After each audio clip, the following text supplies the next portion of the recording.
Hi guys, നമസ്കാരം. നമ്മുടെ big boss ഹൗസിലെ പല ടാസ്കുകളും സീസൺ 7-ലെ ഏറ്റവും ക്ലാസിക് ടാസ്കായ ഹോട്ടൽ ടാസ്ക് വരെ ഒളിഞ്ഞടുങ്ങി. അത് ബിഗ് ബോസിന്റെയോ ഏഷ്യനെറ്റിന്റെയോ എൻഡമൽ ഷൈന്റെയോ ഒന്നും ഒരു കുഴപ്പമല്ല.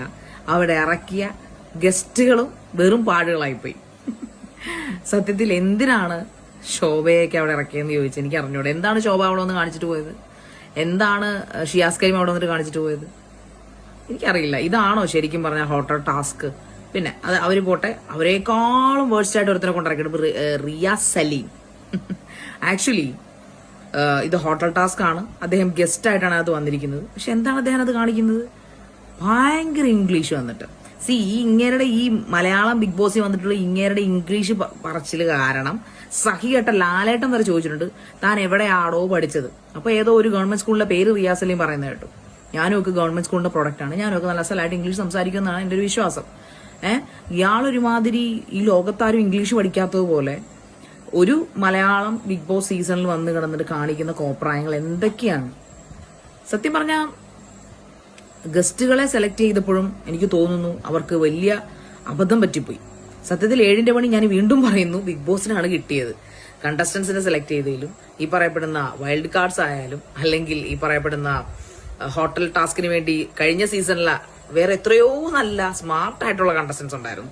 ഇവരെയൊക്കെ ഇറക്കിയപ്പോൾ നമുക്ക് അറിയില്ല എന്താണ്. ഒരുപക്ഷെ അവർക്ക് ഈ ഏഷ്യനെറ്റ് ആയാലും ബിഗ് ബോസ് ആയാലും ആൾക്കാരെ ഇറക്കുമ്പോൾ അവരുടെ ചിന്ത ഉറപ്പായിട്ടും സീസൺ കൊളവാക്കാനല്ലോ, സീസൺ നന്നാക്കും എന്നുള്ള പ്രതീക്ഷയിലാണ്. പക്ഷെ അവർക്കും മനസ്സിലായിട്ടില്ല എന്താണ് ഈ സീസൺ 7 ബിഗ് ബോസ് എന്താണ് ഉദ്ദേശിക്കുന്നതെന്ന്.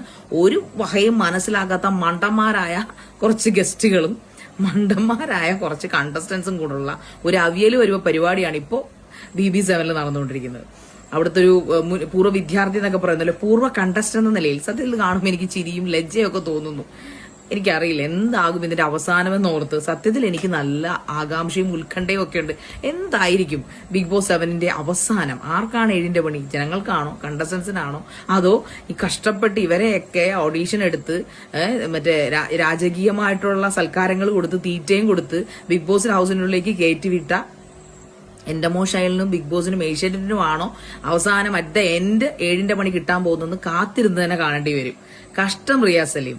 നിങ്ങൾ സ്വന്തം ചാനലിൽ കാണിക്കുന്ന കോപ്രായങ്ങൾ കൂടാതെ ആ ഒരു സീസൺ 7 വന്ന് അത് കുറച്ചുകൂടെ മനോഹരമാക്കേണ്ടതിനും കുറച്ചുകൂടെ ഒരു ഗെയിം ആക്കേണ്ടതിന് പകരം നിങ്ങളുടെ വൊക്കാബുലറി വന്ന് കാണിക്കാനുള്ള സ്ഥലമാണോ ബിഗ് ബോസ്?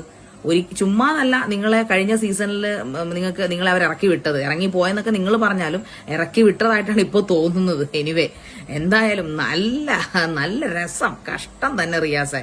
താൻ ഈ ഒരു കാര്യം മനസ്സിലാക്കുക, നിങ്ങൾ മലയാളം